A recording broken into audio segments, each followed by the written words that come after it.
लालबागचा राजा लालबागचा राजा मिरवणुकीनं इथे विसर्जनासाठी निघालेला आहे। गेल्या 10 दिवसांमध्ये आपल्या लाडक्या राजाचं दर्शन घेण्यासाठी लाखोंनी भाविकांनी गर्दी केली। ज्यांना हे दर्शन घेता आलं नाही, ज्यांना या मिरवणुकीमध्ये सुद्धा सहभागी होता येत नाही, त्यांच्यासाठी TV9 च्या माध्यमातून लालबागच्या राजाचं दर्शन तुमच्यासाठी। मिरवणुकीनं लालबागचा राजा आता विसर्जनासाठी इथे निघालेला आहे। राजाचं रूपच असं की प्रत्येकाला आशीर्वाद देत हा बाप्पा विसर्जनासाठी निघालाय। आज मुंबईच्या रस्त्यांवर लाखोंच्या संख्येने गर्दी झाली। एरवी हीच मुंबई अगदी धावपळीत असते, कुणाला कुणासाठी वेळ नसतो आणि या प्रकाशात उजळून निघालेली ही बाप्पाची मूर्ती, लालबागच्या राजाची मूर्ती आपण या ठिकाणी पाहतोय। लालबागचा राजा प्रत्येक ठिकाणाहून जात असताना आपल्या भाविकांना आशीर्वाद देतच पुढे सरकतो।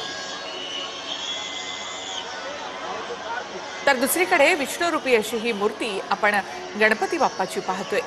चतुर्भुज अशी ही मूर्ती,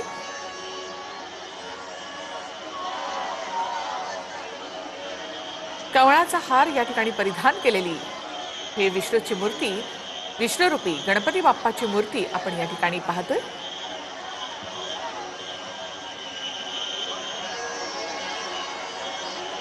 तर भाळी चंद्रकोर असलेली आणि हातात त्रिशूळ, डमरू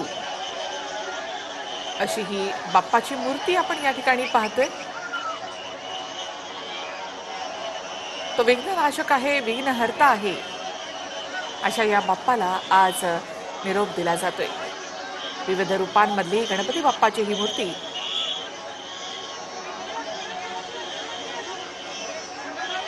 महादेवाच्या रूपामधली गणपती बाप्पाची ही मूर्ती आपण या ठिकाणी पाहतोय। भाळी चंद्रकोर असलेला असा हा भालचंद्र।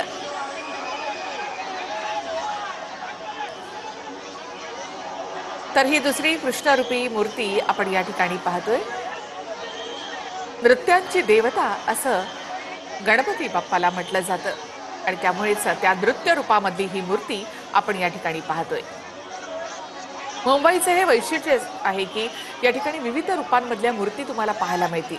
अगदी आकाशाशी स्पर्धा करणाऱ्या अशा उंचच उंच गणेश मूर्ती देखील तुम्हाला मुंबईमध्ये पाहायला मिळतील।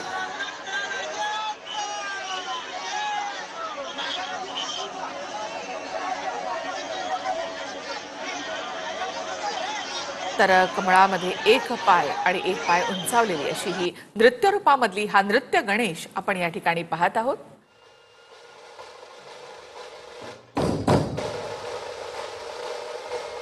उत्तम बॅलन्सिंग असलेली अशी ही मूर्ती आता गिरगाव चौपाटीवर पोहोचलेली आहे। विसर्जनासाठी एक एक करून बाप्पा या ठिकाणी पोहोचतायत।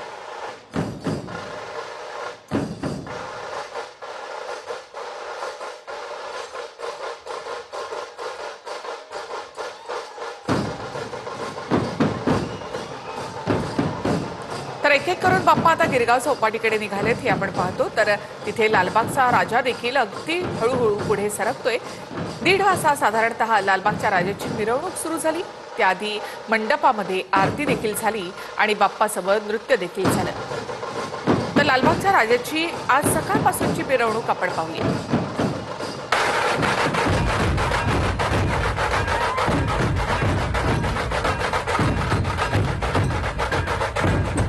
लालबागच्या राजाच्या विसर्जन मिरवणुकीला हजारो भाविकांच्या उपस्थितीमध्ये सुरुवात झाली।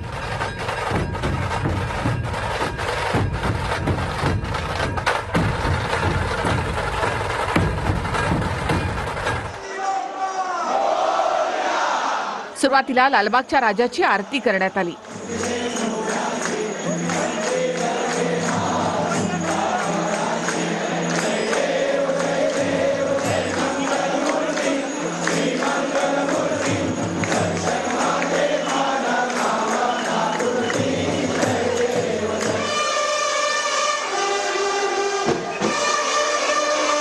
नंतर लालबागच्या राजाचं गाणं वाजवण्यात आलं।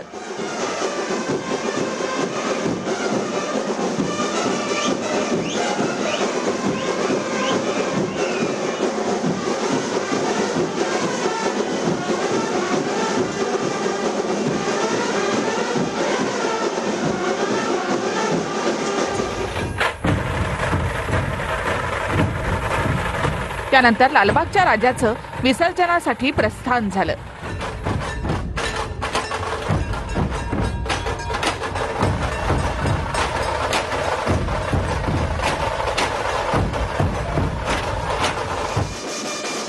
लालबागच्या राजाला बँड पथकानं सुद्धा सलामी दिली.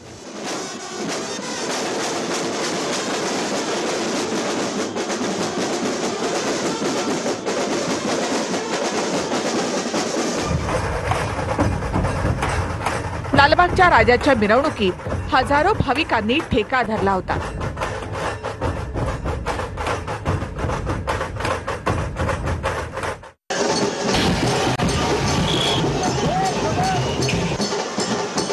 त्यानंतर लालबागचा राजा मुख्य प्रवेशद्वारातून बाहेर आला.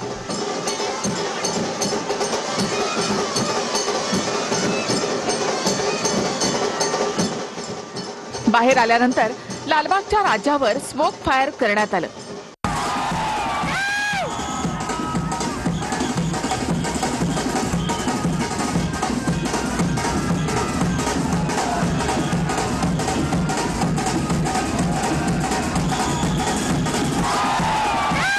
लालबागच्या राजावर पुष्पवृष्टीही करण्यात आली.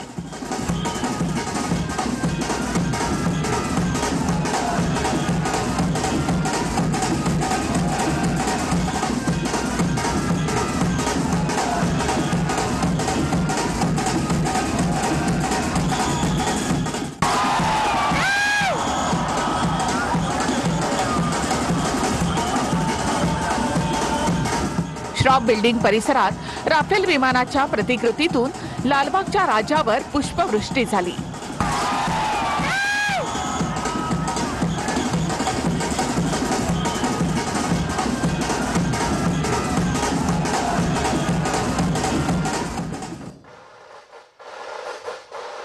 तर गिरगाव चौपाटीवरची ही भालचंद्र रूपातली बाप्पाची मूर्ती आपण या ठिकाणी पाहतोय. भाळीचंद्र असलेला, हातात त्रिशूळ आणि डमरू असलेला हा बाप्पा विसर्जनासाठी आता गिरगाव चौपाटीवर पोहोचलेला आहे. गिरगाव चौपाटीवर या ठिकाणी बाप्पांचं स्वागत केलं जातं. फुलांची उधळण त्यांच्यावर केली जाते आणि त्यानंतर बाप्पाचं या ठिकाणी वाजत गाजत विसर्जन केलं जातं. प्रत्येक वेळी खरं तर गिरगाव चौपाटी वेगळी भासत असते, मात्र आज विसर्जनाच्या दिवशी गिरगाव चौपाटीचं रूप हे अनोखं बनलेलं असतं. गिरगाव चौपाटीवरून खरं तर हा सगळा विसर्जनाचा सोहळा अनुभवणं हे एक अनोखं असतं. प्रत्येकानं हा सोहळा आपल्या डोळ्यात साठवून ठेवावा असा. पण ज्यांना गिरगाव चौपाटीवर हा सोहळा अनुभवता येत नाही त्या राज्यभरातल्या आमच्या लाडक्या प्रेक्षकांसाठी हा सोहळा आपण TV9 मराठीवर पाहतोय. तर ही बाप्पाची मूर्ती आता गिरगाव चौपाटीवर पोहोचली. तर दोन दृश्य, एक मुंबईतली आणि दुसरी पुण्यामधली. तर पुण्यामध्ये वैशिष्ट्य म्हणजे पारंपरिक पद्धतीनं बाप्पाचं आगमन होतं आणि बाप्पाच्या विसर्जनाच्या मिरवणुका देखील तासनतास या ठिकाणी बाप्पाच्या मिरवणुका सुरू असतात. मुंबईमध्ये उंचच उंच गणेश मूर्ती डीजेच्या तालावर वाजत गाजत बाप्पाला निरोप दिला जातो. तर पुण्यामध्ये आपण पाहिलं तर ढोल ताशांच्या गजरामध्ये बाप्पाला या ठिकाणी निरोप दिला जातो. पारंपरिक वेशभूषेमध्ये पुणेकर यामध्ये सहभागी होत असतात. खरं तर पुण्यामध्ये रथामधून बाप्पाची मिरवणूक काढली जाते आणि त्या रथावर पूर्णतः लाइटिंग केलेली असते. रात्रीच्या अंधारामध्ये ही लाइटिंग इतकी अनोखी दिसत असते की संपूर्ण पुणे त्यामुळे या ठिकाणी उजळून निघालेलं आहे की काय असं दिसतं. तर इथे आपण पाहतो कितीही गर्दी असली तरी अगदी शिस्तबद्ध पद्धतीनं या ठिकाणी या मिरवणुका निघतात. ढोल ताशांचा गजर इतका असतो की इथे येणाऱ्या प्रत्येकाला एकदा तरी आपण हा ढोल वाजवून बघावा असं वाटतं.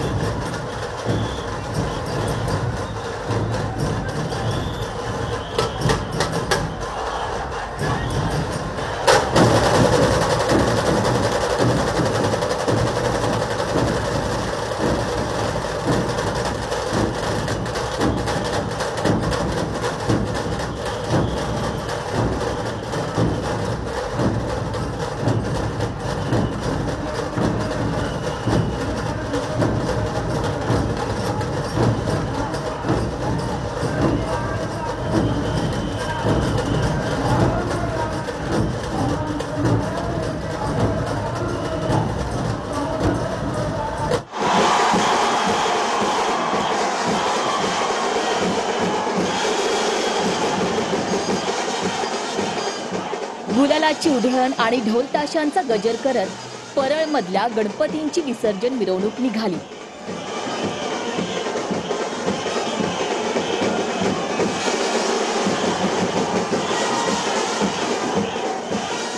परळचा सम्राट आणि परळचा महाराजा या दोन गणपतींची लालबाग परिसरात भेट झाली।